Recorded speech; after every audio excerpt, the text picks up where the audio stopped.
Les évasions de prison les plus folles semblent sorties d'un film, et pourtant elles ont bien été réelles. Voici les 8 plus grandes évasions de tous les temps. Frank Abagnale Jr., l'arnaqueur qui a ridiculisé les systèmes de sécurité. Avant même ces fameuses évasions, Frank Abagnale Jr.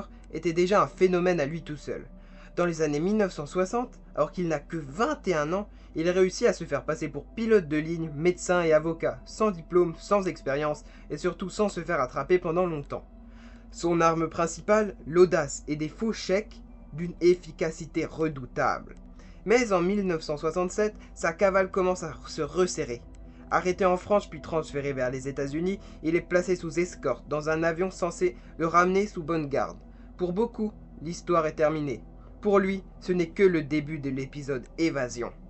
Profitant d'un moment d'inattention, Frank repère un détail que personne n'imagine utiliser. Les toilettes de l'avion. Il démonte discrètement un panneau, se faufile dans un compartiment technique sous le plancher et attend le bon moment. Puis, dans le calme le plus total, il sort de l'appareil une fois au sol et quitte l'aéroport sans courir, sans panique, presque comme un employé normal. Les agents, eux, sont toujours persuadés qu'il est à bord ou sous surveillance. Résultat, il disparaît simplement dans la nature. Mais le plus incroyable, c'est que cette évasion n'est qu'une étape. Peu de temps après, il réussit encore à tromper les autorités en se faisant passer pour un inspecteur pénitentiaire afin de quitter une autre situation de détention. Une maîtrise du mensonge et de l'improvisation qui frôle l'irréel. Finalement, Frank sera définitivement arrêté et choisira une fin de carrière totalement improbable. Il commencera à travailler avec le FBI en aidant les autorités à comprendre et contrer les fraudes qu'il maîtrisait mieux que personne. Ce destin incroyable a inspiré le film Catch Me If You Can avec Leonardo DiCaprio et Tom Hanks. Mazet Prison, la plus grande évasion de l'histoire du Royaume-Uni. Dans les années 80, la prison de Mazet, en Irlande du Nord, est considérée comme l'une des plus sécurisées d'Europe. Barbelés, miradors, contrôle militaire permanent, c'est une forteresse conçue pour être totalement inviolable. Et pourtant, en 1983, elle va subir la plus grande évasion de l'histoire du Royaume-Uni. À l'intérieur, de nombreux prisonniers liés à l'IRA vivent dans des conditions extrêmement tendues dans un contexte de conflits violents pendant la période des troubles. Mais derrière les murs, certains préparent quelque chose de bien plus audacieux qu'une simple tentative de fuite. Le 25 septembre 1983, tout bascule. Pendant le service du repas, des détenus armés prennent le contrôle d'un bloc entier de la prison. Des gardiens sont neutralisés et pris en otage en quelques minutes seulement. Puis les prisonniers passent à la phase suivante, la sortie. Leur plan repose sur un élément totalement inattendu, un camion de livraison. Au moment où celui-ci entre dans l'établissement, il le détourne et s'en sert pour forcer le passage vers la sortie principale. Dans le chaos, les systèmes de sécurité sont débordés. Au total, 38 détenus réussissent à s'évader ce jour-là. Certains seront repris rapidement, d'autres parviendront à rester en fuite pendant des années. L'événement choque immédiatement le Royaume-Uni et met en lumière des failles énormes dans un système pénitentiaire pourtant jugé ultra sécurisé. Ce qui rend cette évasion encore plus impressionnante, c'est sa simplicité presque absurde. Pas de tunnel sophistiqué, pas d'hélicoptère, pas de technologie complexe, juste une prise de contrôle interne et un véhicule du quotidien utilisé comme clé de sortie. Fun fact, après cette évasion, les autorités ont complètement revu la sécurité des prisons en Irlande du Nord, notamment en renforçant les contrôles des véhicules entrants. Comme quoi, parfois, la faille n'est pas dans les murs, mais dans la routine. Pascal Payette, le roi des évasions en hélicoptère. S'il existait un championnat du monde de l'évasion de prison, Pascal Payette ferait sans doute partie des favoris. Ce braqueur français est entré dans l'histoire pour une raison bien particulière. Il a transformé l'hélicoptère en véritable moyen d'évasion. En 2001, condamné à une lourde peine de prison pour un braquage au cours duquel un convoyeur de fonds a été tué, il est détenu près de Grasse. Un jour, un hélicoptère détourné se pose dans la cour de la prison. En moins de 5 minutes, Pascal Payette monte à bord et s'envole sous les yeux des surveillants impuissants. L'histoire pourrait s'arrêter là, mais c'est justement ce qui rend ce personnage si incroyable. En 2003, il revient en hélicoptère, non pas pour lui, mais pour faire évader 3 autres détenus. Puis en 2007, il récidive une 3e fois, toujours avec le même mode opératoire. À force, les prisons françaises commencent à regarder le ciel autant que leurs murs. À chaque évasion, les autorités sont prises de court. Les plans sont minutieusement préparés, les pilotes sont recrutés à l'avance et les opérations ne durent que quelques minutes. Les hélicoptères sont généralement volés ou détournés sous la menace, puis abandonnés peu après l'évasion. Cette rapidité d'exécution rend les interventions des forces de l'ordre extrêmement difficiles, ce qui contribue à faire de Pascal Payette une véritable légende du grand banditisme français. Finalement, sa cavale prend fin quelques mois plus tard lorsqu'il est arrêté en Espagne, puis extradé vers la France. Depuis, il purge une longue peine de prison et reste l'un des évadés les plus célèbres de l'histoire judiciaire française. D'ailleurs, ces évasions ont poussé plusieurs prisons françaises à installer des filets, des câbles d'acier et d'autres dispositifs anti-hélicoptères au-dessus des cours de promenade. Pascal Payette n'a pas seulement marqué l'histoire des évasions, il a aussi changé la façon dont les prisons sont construites. Libby Prison, la fuite souterraine la plus audacieuse de la guerre de sécession. Pendant la guerre de sécession, la prison de Libby Prison est réputée comme l'un des lieux les plus redoutés du sud des États-Unis. Située à Richmond, pas le fromage, elle enferme des centaines d'officiers de l'Union dans des conditions extrêmement dures. Faim, froid et surveillance constante. Autant dire que s'en échapper semble impossible. Et pourtant, en 1864, un plan incroyable se met en place. Un groupe de prisonniers découvre une faiblesse dans la structure du bâtiment et décide de creuser un tunnel. Pas avec des outils modernes, évidemment, mais avec ce qu'ils trouvent. Couteaux, cuillères et surtout une détermination hors norme. Petit à petit, nuit après nuit, ils avancent sous la prison. Le 9 février 1864, le tunnel est prêt. Ce soir-là, 109 officiers nordistes s'y engouffrent discrètement. L'air est étouffant, l'espace est minuscule, mais ils avancent dans le noir complet, guidés uniquement par l'espoir de retrouver la liberté.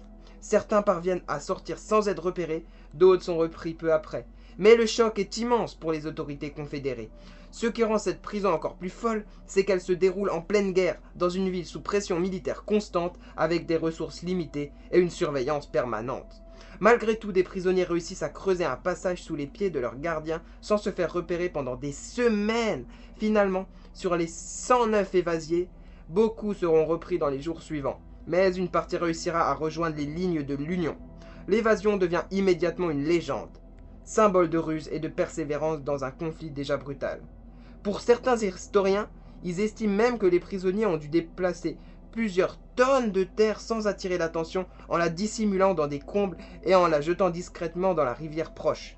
Une véritable opération de génie logistique réalisant sans aucun outil moderne. Stalag Luft 3, The Great Escape, l'évasion la plus mythique de la Seconde Guerre mondiale. Le nom de Stalag Luft 3 est devenu légendaire. Pendant la Seconde Guerre mondiale, ce camp allemand est considéré comme quasiment inviolable. Il est spécialement conçu pour empêcher les évasions. Sol sablonneux pour repérer les tunnels, surveillance constante et barbelés partout. Bref, s'évader semble impossible. Et pourtant, un groupe d'officiers alliés décide de tenter l'impensable. Leur plan est fou. Creuser non pas un, mais 3 tunnels en parallèle, surnommés Tom, Dick et Harry.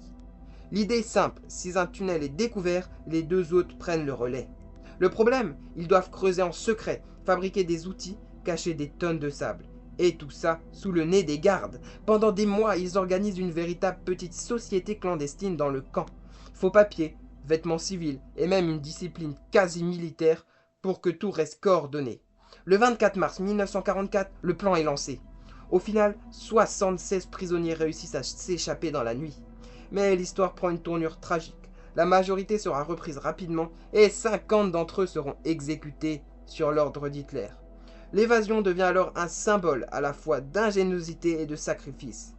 Ce qui rend cette histoire encore plus célèbre aujourd'hui, c'est son adaptation au cinéma dans le film The Great Escape, avec notamment Steve McQueen, qui a immortalisé cette fuite dans la culture populaire. Fun fact, les prisonniers ont dû recycler absolument tout. Des draps pour les cordes, des boîtes de lait pour les pelles, et même des lampes artisanales pour creuser la nuit sans se faire repérer. Une évasion qui ressemble plus à une opération militaire secrète qu'à une simple fuite. El Chapo, l'évasion la plus spectaculaire du narcotrafic moderne. Quand on parle de fuite impossible, Joaquim Guzman, alias El Chapo, a clairement décidé de tester les limites du système pénitentiaire mexicain. Chef du puissant cartel de Sinaloa, il est l'un des narcotrafiquants les plus recherchés au monde. À ce niveau-là, on ne parle plus d'un criminel ordinaire, mais d'un homme avec des ressources presque illimitées. En 2014, il est incarcéré dans la prison de haute sécurité de l'Altiplano au Mexique. Une prison censée être inviolable. Caméras partout, gardes armés, surveillance constante. Bref, zéro échappatoire. Et pourtant, le 11 juillet 2015, quelque chose d'incroyable se produit. Dans sa cellule, une caméra de surveillance le voit disparaître, littéralement. Il s'évapore dans un angle mort et les gardes n'y comprennent rien.